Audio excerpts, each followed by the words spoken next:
na kwenda kulijibu swali lako la kwanza, ambapo umesema ya kwamba serikali yetu ya kidemokrasia ya Kongo imekwisha kuwa na mikataba ya kusimamisha mapigano pamoja na hao magaidi wa M23. Na sisi tunasemaje? Majibu yangu ni kama haya, mtangazaji. Sisi kama vile wazalendo hatuna mapatano yoyote na adui, na hatuna mapatano yoyote na mtu yeyote kusimamisha vita. Najua ya kwamba adui amekwisha kuvamia udongo wetu na nchi yetu, na magaidi hao wanafanya mambo mabaya sana, wanaua watu, wanabaka watu, wanapora watu, wanafanya vitendo vingi visivyofaa ambapo vinatulenga sisi kama vile wazalendo. Kwa hiyo ujue ya kwamba, mtangazaji, mikataba hiyo ambapo ilifanyika kati ya serikali yetu ya kidemokrasia ya Kongo haikufanyika na wale magaidi wa M23, mbali ni nchi mbili zilizofanya mikataba, ni nchi ya kidemokrasia ya Kongo pamoja na Rwanda. Na nitakuonyesha neno moja na jambo moja ambapo utaliona wakati walipokwenda huko Rwanda, rais wa kidemokrasia ya Kongo na rais huyo wa Rwanda Paul Kagame wakafanya mikataba hiyo, aidha mawaziri wakafanya mikataba hiyo. Waliofanya mikataba ni nchi mbili, si hao wa magaidi. Na kati ya hayo mikataba iliyofanyika kati ya nchi mbili, wagaidi hao waliendelea kuvamia eneo mbalimbali ambapo zilikuwa zikidhibitiwa na wazalendo na zilikuwa zikidhibitiwa na serikali. Na hadi walifikiria kukamata Goma na kukamata Bukavu na eneo zingine, walikuwa wamekwisha kufikiria hiyo mikataba ya kusimamisha vita za mapambano. Kwa hiyo magaidi wa M23 hayo mikataba ya walengi, na sisi kama vile wazalendo na sisi mikataba hiyo haitulengi. Hiyo ndio jibu ambapo napaswa nikupe. Ujue kwamba sisi hayo mapatano ya kusimamisha vita sisi kama wazalendo atuijue na atuifahamu. Sisi ni kupambana na adui ili mpaka tumuondoe mahali pale ambapo anapatikana adui pamoja na wavamizi wao. Na pia uangalie mikataba hiyo iliyofanyika nchi mbili ya Rwanda na Kongo.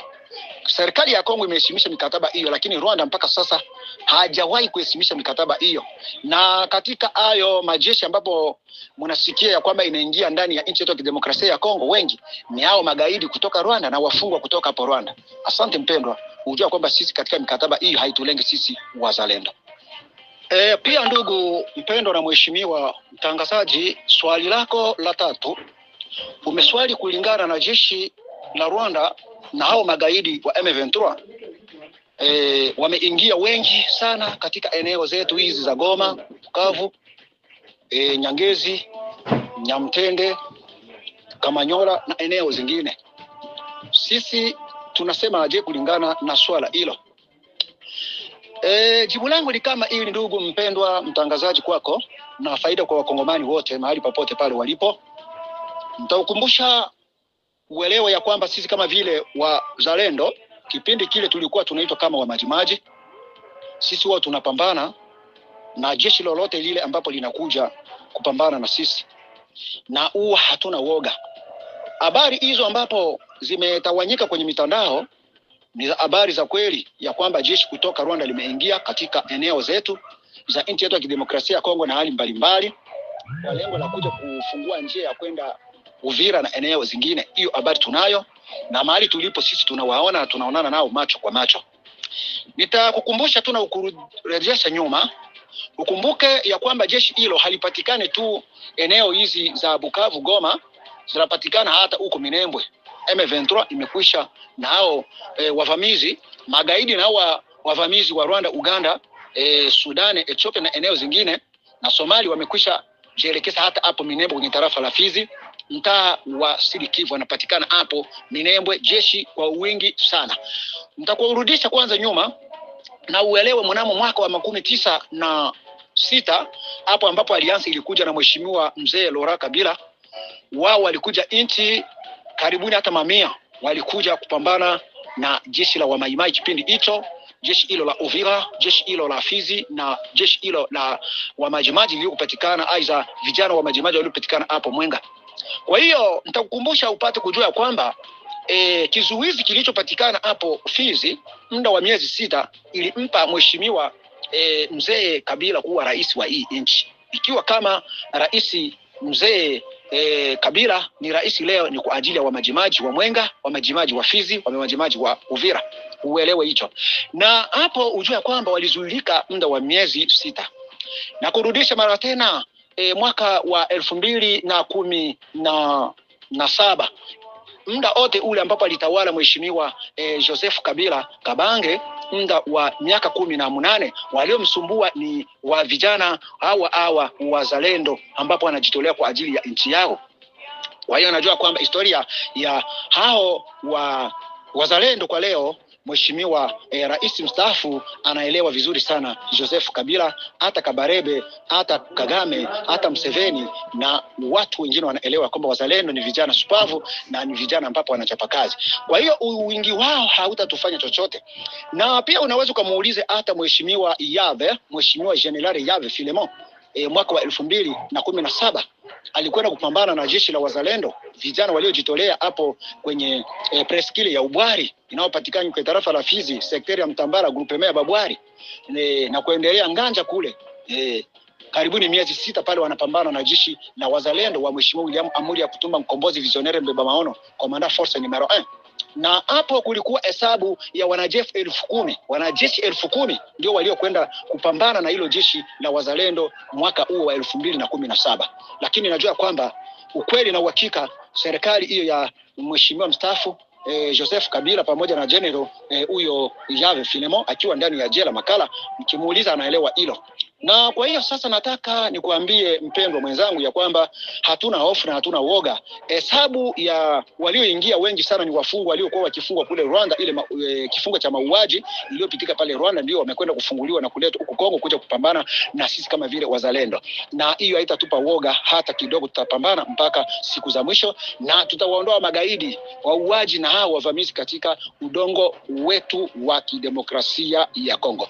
Na nitakukumbusha uelewe ya kwamba siku hizi na juma hii ambapo imepita tu hapo Minembwe, hao jeshi la magaidi Twigwaneo, Androide, Ngomino pamoja na M23 na hao wavamizi wa Rwanda walikuwa wamekwisha kushika karibuni vijiji 6 huko Minembwe, tarafa la Fizi, lakini walipata cha mtemakuni na mpaka sasa hivi magaidi hao walipigwa na wanazidi kufuatiliwa.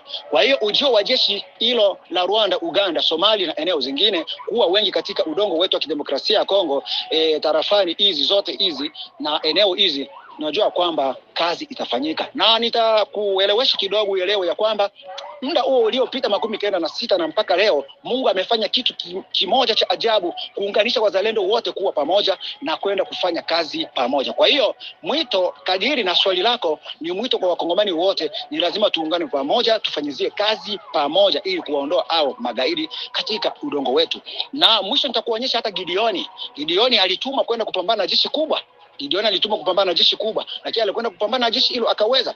Na pia nitakwenda kujulisha kitu kingine, hata Daudi alikwenda kuchukuliwa na akaenda kupambana na jeshi hilo la Wafilisti, na iliyokuwa likiwakosesha amani au Waisraeli. Na ni muda sasa wa sisi wakongomani kuwa pamoja kupambana na hao adui. Na Mungu anasema ya kwamba vita hivi si vita vyetu, bali ni vita vya Mungu. Tuna imani ya kwamba kwa sasa hivi mapambano tunayo na kupambana hilo jeshi ambalo limetoka Rwanda pamoja na hao magaidi wa M23, si ya kwamba tena litakuwa vita ya kusema ya kwamba mheshimiwa William Amuri ya Kutumba Mkombozi Visionnaire Mbeba Maono atakwenda kupambana peke yake, aidha mheshimiwa Makanaki ataenda kupambana peke yake, aidha mheshimiwa Rene atakwenda kupambana peke yake, aidha mheshimiwa Foka Mike atakwenda kupambana peke yake, aidha Janvier Karaira na wengine Kabido na wengine wote waheshimiwa hawa.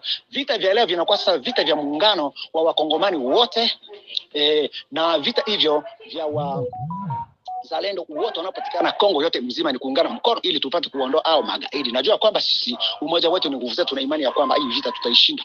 Asante mara tena mpendwa mtangazaji.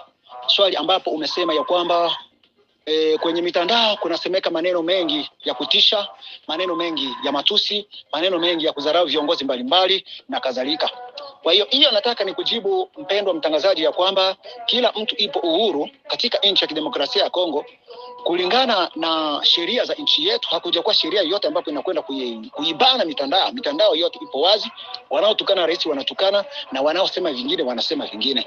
Lakini tujua kwamba wanaosema maneno zaidi sana ya kukasifu wazalendo, aidha viongozi vya wazalendo ya kwamba wafanye chochote, ni wale ambao wanapatikana maeneo adui anapatikana, na wengine ni watu ambapo wanalipwa na maadui ili kufanya kazi. Tujua kwamba kila mtu anafanya kazi yake kwa kupata malipo yake, na wale wanaotoa maneno ya kukasifu wazalendo na viongozi mbalimbali ni watu ambapo wanalipwa na wanapatikana maeneo ile kama ya inayopatikana wale wauni, hao wavamizi, mauaji, wabakaji, wabeberu, pamoja na hao wavamizi wa nchi yetu.